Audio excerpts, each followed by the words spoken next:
Vous écrivez une trilogie de théâtre pour enfants. Donc, pourquoi faire du théâtre pour les enfants?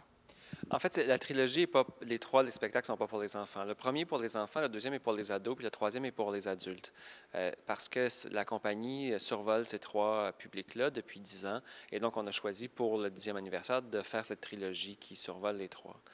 Et sinon, pourquoi je fais le théâtre pour enfants, c'est naturel, je ne sais pas pourquoi, c'est agréable, j'ai des choses à dire aux enfants, j'ai envie de parler avec eux. C'est un public qui est direct, c'est un public qui est franc, c'est un public qui est agréable. Moi, j'aime faire ça. C'est pas plus difficile ou plus compliqué que ça comme réponse. Et quel est l'intérêt du théâtre pour enfants, pour adolescents dans notre société aujourd'hui? Le théâtre est toujours un art qui vient interroger le monde un peu différemment des autres médias.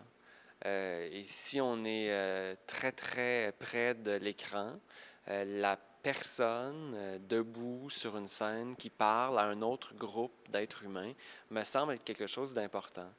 Et je pense que c'est d'autant plus important comme adulte pour discuter pour parler aux enfants ou aux ados, ben, de se mettre avec eux et de discuter franchement, directement avec eux.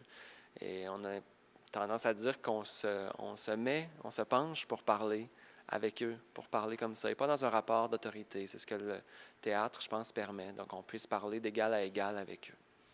Et quels sont les thèmes abordés là, dans vos pièces qui vont être présentées au cours des prochaines semaines? La source de la création, ça a été l'eau. L'eau dans ses représentations symboliques dans notre vie. Et en bout de ligne, je pense que les trois spectacles, ils parlent du lien. Ils parlent du lien qu'on entretient. Donc, dans le spectacle pour enfants, Le Chant de la mer, c'est une mère et sa fille qui sont séparées et qui se retrouvent en essayant de retrouver l'océan qui a disparu en même temps. Dans le cas de l'Ivresse des profondeurs, le spectacle pour ados, ben, c'est un groupe d'ados qui, tranquillement, se disloque, se défait et qui essaie de se rassembler. Donc, j'ai l'impression qu'il y a quelque chose sur le lien qu'on a découvert au fil du travail sur l'eau. Et quel est le message qu'on tente de faire passer aux enfants et aux adolescents à travers ces pièces-là? Si je voulais passer un message, ça voudrait dire que j'aurais l'autorité de savoir ce que la vie veut dire, ce que le spectacle veut dire, mais je n'ai pas cette autorité. Je discute avec ces spectateurs de façon égale. Alors, je leur propose un spectacle et s'ils veulent en tirer des leçons, ils les tireront. Nous, on met en place un propos et ils sont assez brillants pour en tirer ce qu'ils ont à en tirer dans leur vie. Donc, à la base, c'est un divertissement. Ben oui, le théâtre a toujours l'idée du divertissement. C'est sûr que c'est un mot que je trouve plutôt péjoratif au quotidien. Pour moi, le divertissement, c'est ce qui nous abrutit et de ce qui nous divertit, hein, qui nous change de la vie. Ben moi, j'espère que le théâtre, ça nous permet plutôt de rentrer dans la vie de plein fouet plutôt que de l'éviter. C'est pour ça que le divertissement, ce ne serait pas le mot que j'utiliserais. Et quel mot vous utiliseriez pour décrire votre théâtre? Je dirais que c'est du théâtre. C'est le fun, c'est direct, on parle, c'est beau. Ça ne veut pas dire que c'est pas agréable d'être là parce que je ne veux pas utiliser le mot du divertissement. Mais donc, ce théâtre-là, c'est un théâtre qui est vivant, c'est un théâtre qui bouge, c'est un théâtre qui est bien sensible, qui est direct, qui fait partie du corps. Il y a beaucoup de mouvements, donc c'est quelque chose qui est très actif. Alors, ça serait peut-être la façon de décrire notre spectacle.